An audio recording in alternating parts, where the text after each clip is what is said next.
Oke, lanjut. Kita akan bahas domain fungsi hasil operasi aljabar beberapa fungsi. Yang pertama, domain hasil penjumlahan. Misalnya, teman-teman akan mencari domain dari penjumlahan fungsi f dan g. Domain hasil penjumlahan dari fungsi f dan g adalah irisan dari domain fungsi f dan fungsi g. Jadi, teman-teman harus mencari domain fungsinya terlebih dahulu. Misalnya diketahui fungsi f itu sama dengan 3x pangkat 2 dan fungsi g itu sama dengan akar dari x tambah 5. Tentukan daerah asal dari fungsi f tambah g.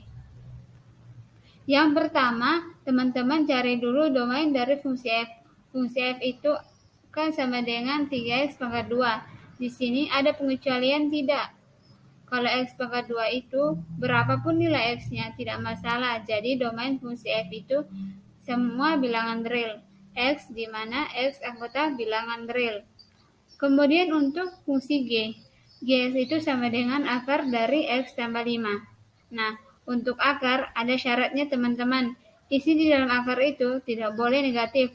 Jadi di sini domainnya harus lebih atau sama dengan 0. Jadi x tambah 5 lebih dari atau sama dengan 0, maka x itu lebih dari atau sama dengan min 5.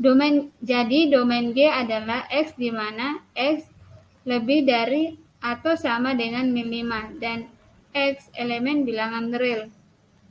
Nah, kita sekarang cari irisannya teman-teman.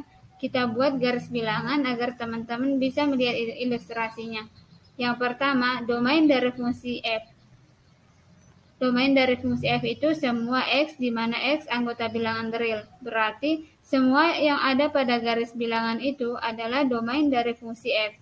Sekarang domain dari fungsi g.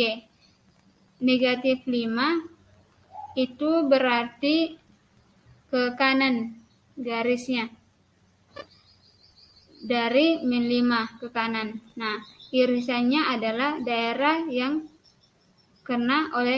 kena asir oleh keduanya, maka irisan domain dari f tambah g adalah x di mana x lebih dari atau sama dengan min 5 dengan x elemen bilangan real. Created using Powtoon.